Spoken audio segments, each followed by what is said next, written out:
Did you ever feel like you were 10 years old, but thinking like you were 30? Like you were worrying about bills, emotions, or family problems while other kids were worried about cartoons and games? Yeah, that wasn't maturity. That was survival. And if that sounds like you, this video is going to hit deep, but in a healing way. Because today, we're talking about the psychology of kids who grew up too fast and how it quietly shapes your stress, habits, relationships, and even your productivity today. Let's talk. Growing up too fast doesn't mean you were gifted. It means you were forced to adapt early. Maybe you had to take care of siblings, handle emotional parents, be the strong one, grow up in chaos, poverty, or instability. So instead of learning how to play, you learned how to survive.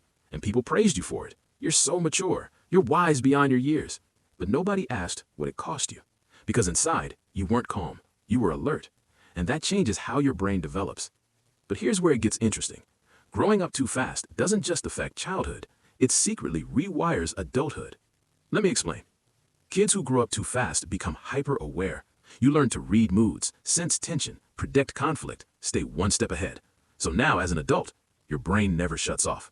You overthink texts, overanalyze conversations, replay situations in your head at night. And when it comes to school or work, assignments feel heavy, deadlines feel threatening, mistakes feel dangerous. So instead of starting, you freeze. Not because you're lazy, but because your nervous system is tired.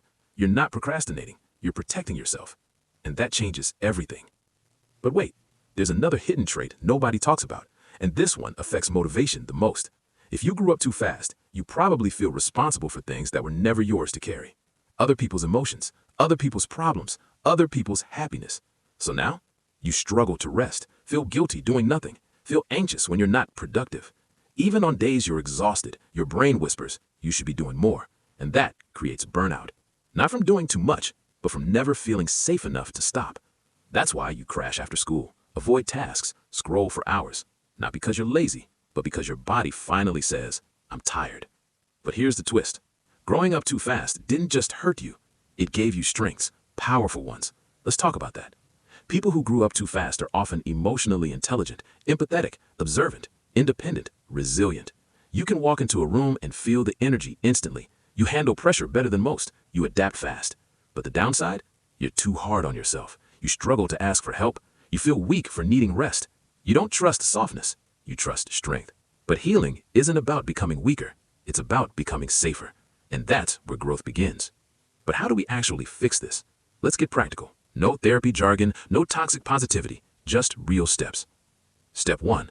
Stop shaming your exhausting. You're not lazy, you're tired, and tired doesn't mean broken. Next time you're unmotivated, don't ask, what's wrong with me? Ask, what am I overwhelmed by? That one shift reduces pressure instantly. Step 2. Let yourself start small again. When you grew up too fast, you skipped the beginner phase. You expect yourself to get it right immediately, handle things perfectly, never struggle. But healing looks like this. I'll just open my laptop. I'll just write one sentence. I'll just try. Small starts rebuild safety, and safety rebuilds motivation. Step 3. Learn how to rest without guilt. Rest isn't quitting. Rest is refueling. Start small. 10 minutes offline. A walk without music. One evening without pressure. At first, it'll feel uncomfortable. That's normal. That's your nervous system learning it's safe again. Step 4. Separate your worth from usefulness. You don't have to earn rest. You don't have to prove value. You don't have to be productive to be loved. You are allowed to exist without performing. And once that clicks, consistency becomes easier, not harder, because pressure decreases and energy returns. So here's the truth. If you grew up too fast, you're not broken, you're not weak, you're not behind. You adapted to survive. But now, you get to learn how to live. Not just perform, not just endure, but actually breathe. Your sensitivity isn't weakness. Your exhaustion isn't laziness. Your struggle isn't failure. It's unhealed pressure. And healing starts with this. Smaller steps, lower expectations, more self-trust. Tonight, try this. Do one tiny thing, not because you have to, but because you deserve progress without pain. Let's heal, let's grow, let's level up together.